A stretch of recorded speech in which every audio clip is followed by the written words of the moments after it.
Chapter 9 of Bloody Beaches, The Marines at Peleliu by Gordon D. Gale. Post-assault operations in the Peleliu. When on 20 October Major General Mueller became responsible for mopping up on Peleliu, he addressed the tactical problem as a siege situation and directed his troops to proceed accordingly. Over a period of nearly 6 weeks, his two regiments, the 322nd and 323rd Infantry, plus two 321, did just that. They used sandbags as an assault device, carrying sand up from the beaches and inching the filled sandbags forward to press ever nearer to positions from which to attack by fire the Japanese caves and dug-in strong points.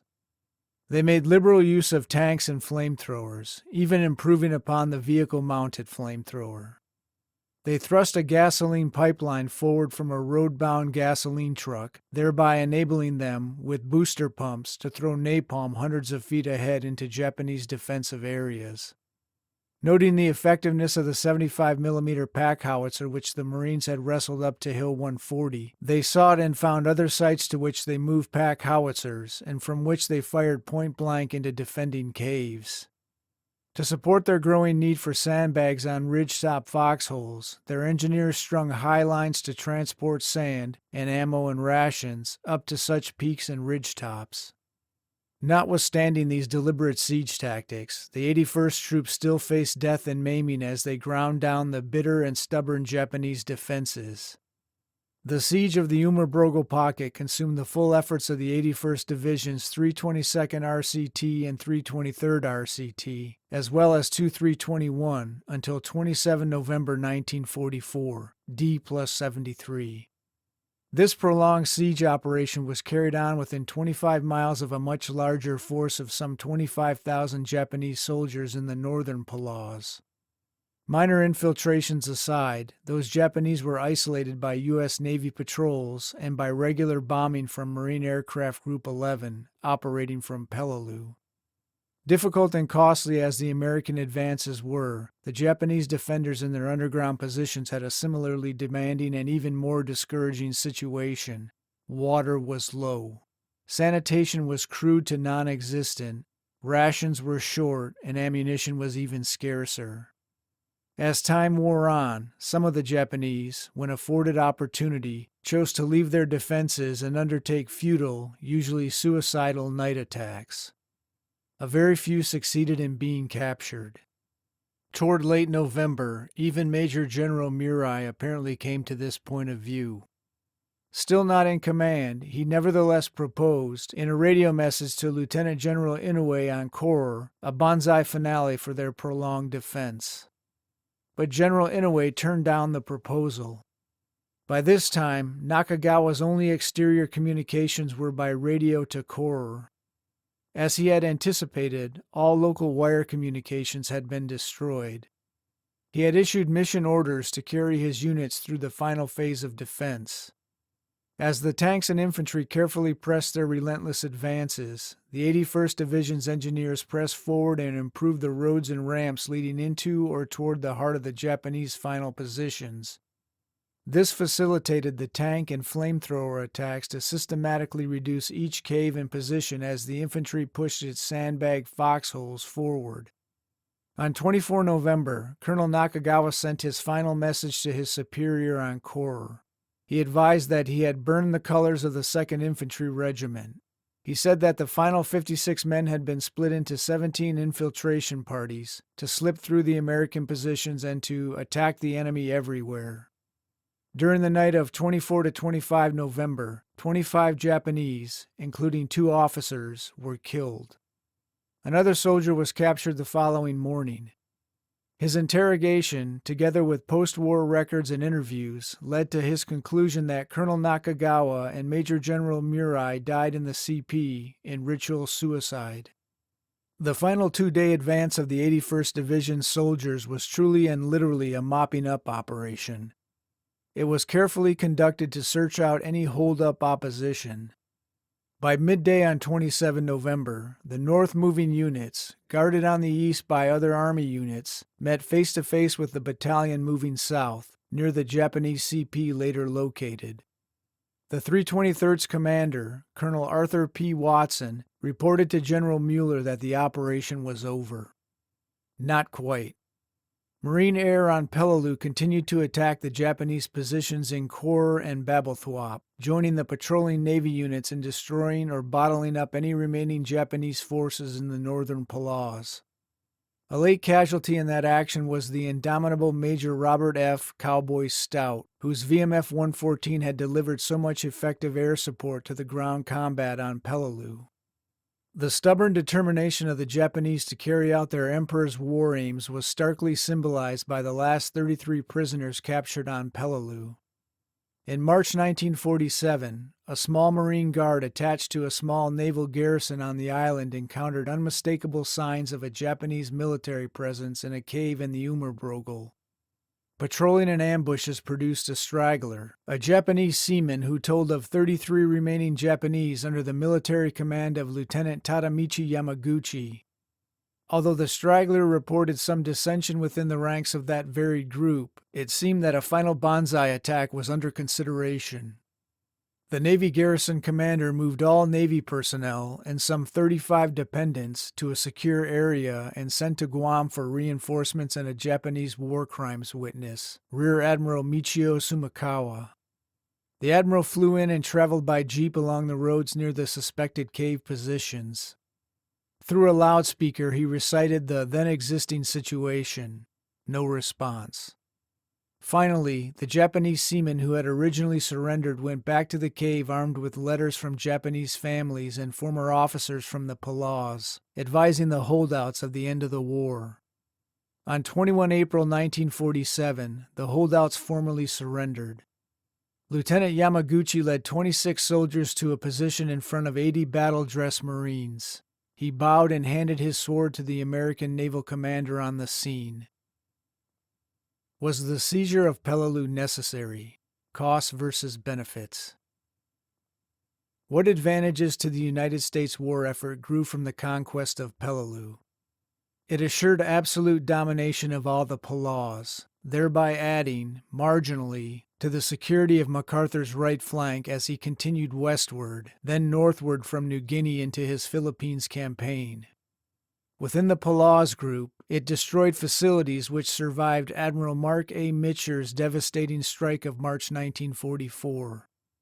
It ensured total denial of support to the enemy from Corps' submarine basing facilities, incrementally decreasing the already waning Japanese submarine capability east of the Philippines. The United States position on Peleliu completed the neutralization of some 25,000 Japanese troops in northern Palau. The landing on Peleliu did not contribute to the Regimental Landing Team, RLT 323 unopposed seizure of Ulithi. Admiral William F. Halsey had earlier believed that his force could seize Ulithi without first seizing Peleliu. The most visible benefit of a subdued Peleliu lay in its use as a link in the flight path and line of communications from Hawaii and from the Marianas to the Philippines. The holding was a convenience, but not a necessity. Such judgment could be disputed, however, by the survivors of the Indianapolis's 29 July 1945 sinking. Having delivered atomic bomb parts to Tinian shortly before, the ship was headed for the Philippines, when it was suddenly torpedoed at night. The ship went down in 12 minutes, and no report of the contact or sinking was received. The fourth day after the sinking, its 316 survivors, from a crew of 1,196, were sighted by a Navy patrol bomber working out of Peleliu.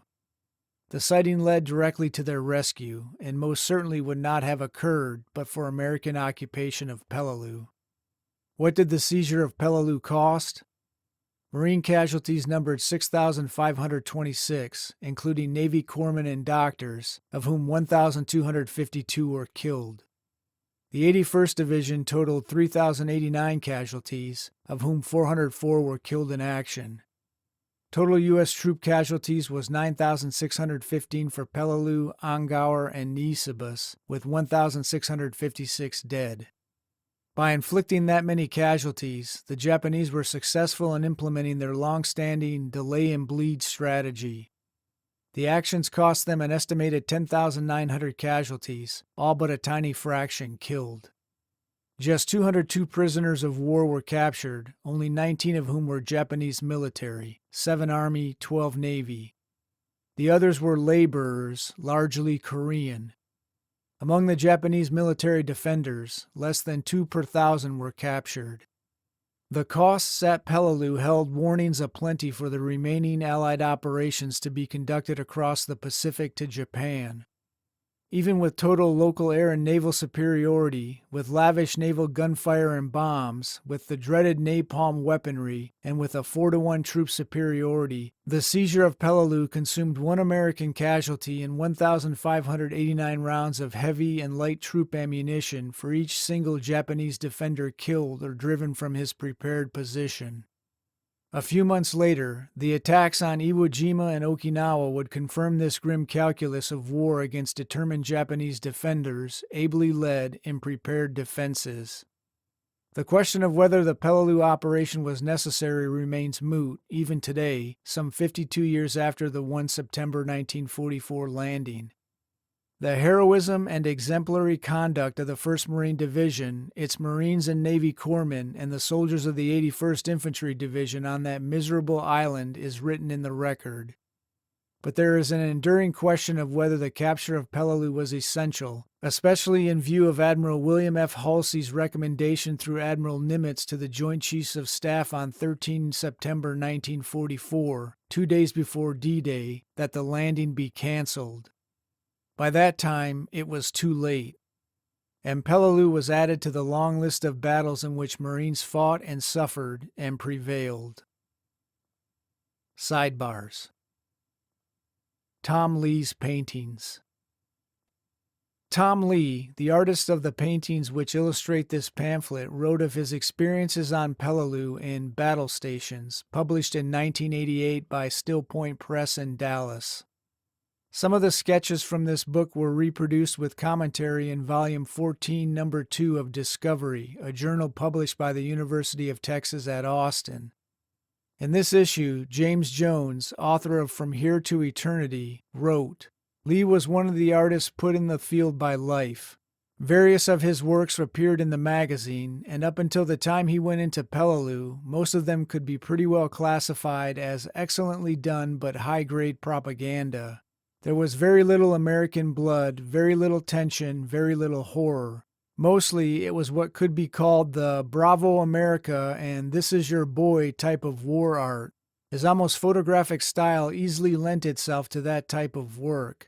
But something apparently happened to Lee after going into Peleliu. The pictures painted out of his Peleliu experience show a new approach. There is the tension of terror in the bodies here. The distorted facial expressions of the men under fire show it too. One of the most famous, of course, is the 2,000-yard stare portrait of a young Marine who has had all or more than he can take. The staring eyes, the slack lips, the sleepwalker's stance. I've seen men with that look on their faces. I've had it on my own face. It feels stiff, and the muscles don't want to work right when you try to smile or show expression or talk. Mercifully, you're out of it for a while. Unmercifully, down in the center of that numbness, though, you know you will have to come back eventually." Reprinted by permission of Discovery, the University of Texas at Austin. Tom Lee's artwork in this pamphlet is reproduced with the permission of the artist. The captions under each of Lee's paintings are the artist's own words. Bennis M. Frank. For extraordinary heroism.